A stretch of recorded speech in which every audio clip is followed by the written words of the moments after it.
Hello, boys and girls. Today, Snowman has brought you Polar Express. The Polar Express. I'm sorry. So, I'm going to read to you this Christmas classic. The Polar Express, written and illustrated by Chris Van Allsburg. This is one of my favorite Christmas stories. On Christmas Eve, many years ago, I lay quietly in my bed. I did not rustle the sheets. I breathed slowly and silently. I was listening for a sound a friend had told me I'd never hear, the ringing of the bells of Santa's sleigh. There is no Santa, my friend insisted, but I knew he was wrong. He was wrong. Later that night, I did hear sounds, though not of ringing bells. From outside came the sounds of a hissing steam and squeaking metal. I looked through my window and saw a train standing perfectly still in front of my house. It was wrapped in an apron of steam. Snowflakes fell lightly around it. A conductor stood at the open door of one of the cars.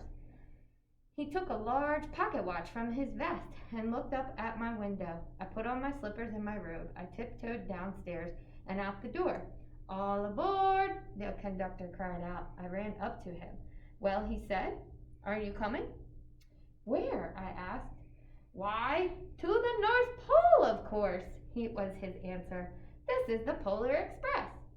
I took his outstretched hand and he pulled me aboard. Oh, that pretty picture. The train was filled with other children, all in their pajamas and nightgowns. We sang Christmas carols and ate candies and nuggets with nugget centers as white as snow. We drank hot cocoa as thick and rich as melted chocolate bars. Outside, the lights of the towns and villages flickered in the distance as the Polar Express raced northward. Soon there were no more lights to be seen. We traveled through cold, dark forests where lean wolves roamed and white-tailed rabbits hid from our train as it thundered through the quiet wilderness. We climbed mountains so high it seemed as if we would scrape the moon, but the Polar Express never slowed down. Faster and faster we ran along, rolling over peaks and through valleys like a car on a roller coaster. The mountains turned into hills, the hills to snow-covered plains. We crossed the barren desert of ice, the great polar ice cap. Lights appeared in the distance. They looked like the lights of a strange ocean liner sailing on a frozen sea. "There," the conductor said, "is the North Pole."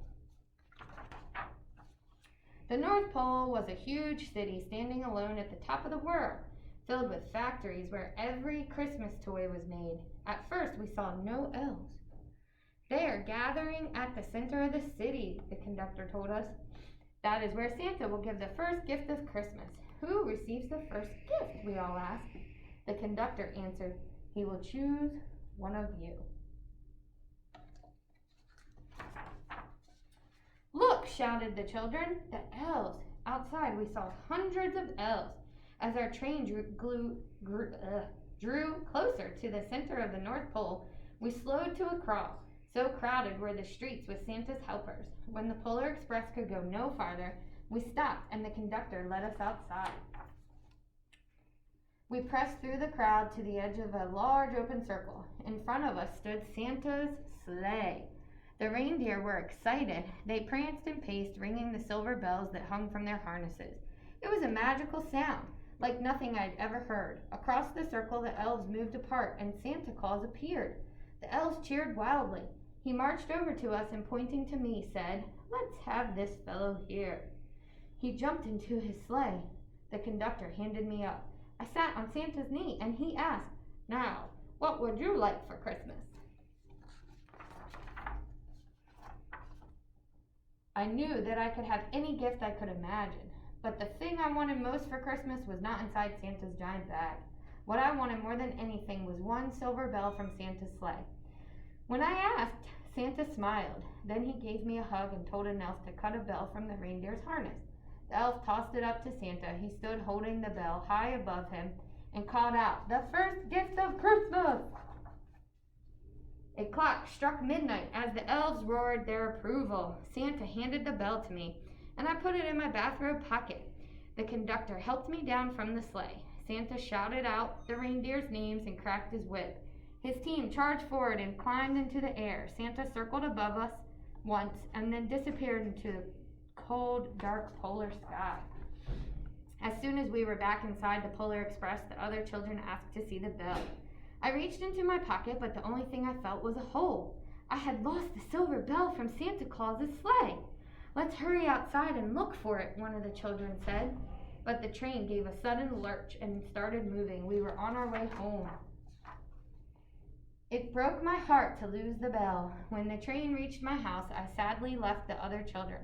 I stood in my doorway and waved goodbye. The conductor said something from the moving train, but I couldn't hear. "What?" I yelled out. He cupped his hands around his mouth. "Merry Christmas," he shouted. The Polar Express let out a loud blast from its whistle and sped away. On Christmas morning, my little sister Sarah and I opened our presents. When it looked as if everything had been unwrapped, Sarah found one last small box behind the tree. It had my name on it. Inside was a silver bell. There was a note. "Found this on the seat of my sleigh. Fix that hole in your pocket. Signed, Mr. C." I shook the bell and it made the most beautiful sound my sister and I have ever heard. But my mother said, "Oh, that's too bad." "Yes," said my father, "it's broken." When I'd shaken the bell, my parents had not heard the sound. At one time, most of my friends could hear the bell, but as years passed, it fell silent for all of them. Even Sarah found one Christmas that she could no longer hear its sweet sound. Though I've grown old, the bell still rings for me, as it does for all who truly believe. What a wonderful book. I hope all of you have a magical holiday season. Enjoy your time off, and we'll see you soon.